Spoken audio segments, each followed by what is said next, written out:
ने कहा, हे प्रभु, मैंने आषाढ़ माह के शुक्ल पक्ष की देवसेनी एकादशी का सविस्तार वर्णन सुना।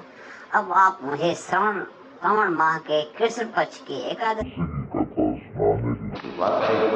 इस एकादशी का नाम क्या है, इसकी विधि क्या है, इसमें किस देवता का पूजन होता है, इसका उपवास करने से मनुष्य को किस फल की प्राप्ति होती है। भगवान श्री कृष्ण ने कहा, हे श्रेष्ठ धनुर्धर, मैं श्रावण माह की पवित्र एकादशी की कथा सुनाता हूँ, ध्यान पूर्वक श्रवण करो।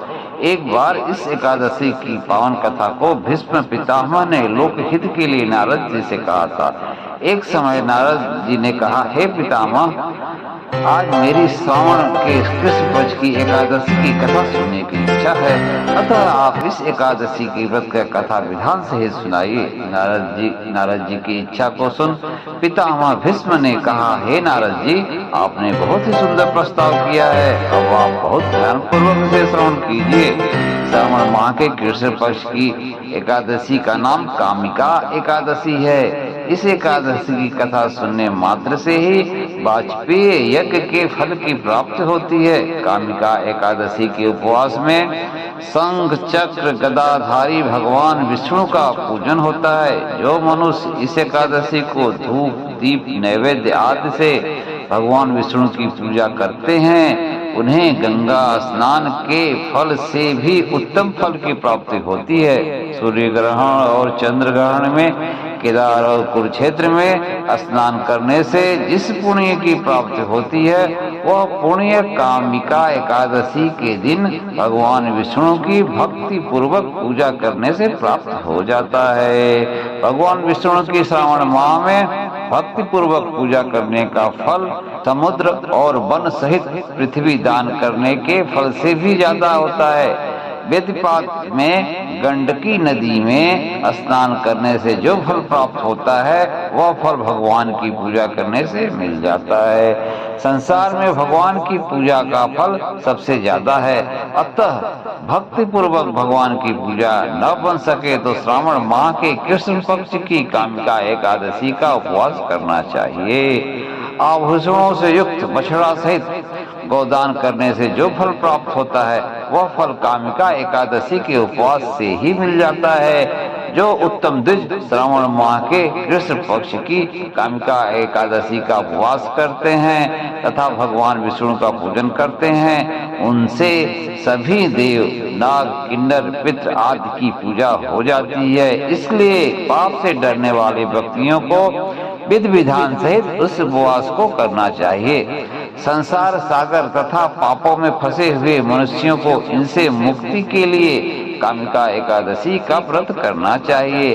कामिका एकादशी के उपवास से भी पाप नष्ट हो जाते हैं। संसार में इससे अधिक पापों को नष्ट करने वाला कोई और उपाय नहीं है। हे नारद जी, स्वयं भगवान ने अपने मुख से कहा है कि मनुष्यों को अध्यात्म विद्या से जो फल प्राप्त होता है, उससे अधिक फल कामिका एकादशी का व्रत करने से मिल जाता है। इस उपवास के करने से मनुष्य को न यमराज के दर्शन होते हैं और न ही नरक के कष्ट भोगने पड़ते हैं, वह स्वर्ग का अधिकारी बन जाता है। जो मनुष्य इस दिन तुलसी दल से भक्ति पूर्वक भगवान विष्णु का पूजन करते हैं, वे इस संसार सागर में रहते हुए भी इस प्रकार अलग रहते हैं जिस प्रकार कमल पुष्प जल में रहता हुआ भी जल से अलग रहता है। तुलसी दल से भगवान श्री हरि का पूजन करने का फल एक बार स्वर्ण और 4 बार चांदी के दान के फल के बराबर है। भगवान विष्णु रत्न मोती मणि आदि आभूषणों की अपेक्षा तुलसी दल से अधिक प्रसन्न होते हैं। जो मनुष्य प्रभु का तुलसी दल से पूजन करते हैं, उनके सभी पाप नष्ट हो जाते हैं। हे नारद जी, मैं भगवान की अति प्रिय श्री तुलसी जी को प्रणाम करता हूँ। तुलसी जी के दर्शन मात्र से मनुष्य के सभी पाप नष्ट हो जाते हैं और शरीर के स्पर्श मात्र से मनुष्य पवित्र हो जाता है।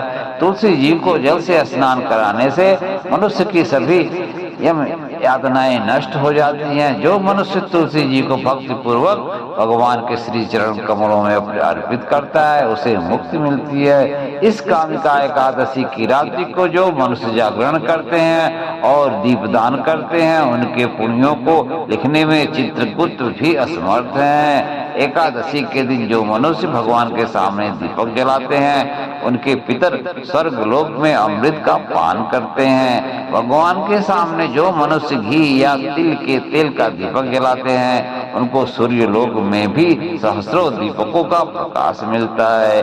कामिका एकादशी व्रत कथा को सुनिए। एक गांव में एक वीर क्षत्रिय रहता था। एक दिन किसी कारणवश उसकी ब्राह्मण से हाथापाई हो गई और ब्राह्मण की मृत्यु हो गई। अपने हाथों मरे गए ब्राह्मण की क्रिया उस क्षत्रिय ने करनी चाहिए, परंतु पंडितों ने उसे क्रिया में शामिल होने से मना कर दिया। ब्राह्मणों ने बताया कि तुम पर ब्रह्म हत्या का दोष है, पहले प्रायश्चित कर इस पाप से मुक्त हो, तब हम तुम्हारे घर भोजन करेंगे। इस पर क्षत्रिय ने पूछा कि इस पाप से मुक्त होने का क्या उपाय है। तब ब्राह्मणों ने बताया कि श्रावण माह के कृष्ण पक्ष की एकादशी को भक्ति भाव से भगवान श्रीधर का व्रत एवं पूजन कर ब्राह्मण को भोजन करा के सदशिणा के साथ आशीर्वाद करने से इस पाप से मुक्ति मिलेगी। पंडितों के बताए हुए तरीके पर व्रत कराने वाले रात्रि में भगवान श्रीधर ने क्षत्रिय को दर्शन देकर कहा कि तुम्हें ब्रह्म हत्या के पाप से मुक्ति मिल गई है। इस व्रत के करने से ब्रह्म हत्या आदि के सभी पाप नष्ट हो जाते हैं और इस लोक में सुख भोग कर प्राणी अंत में विषम लोक को हो जाते हैं। इस कामिका एकादशी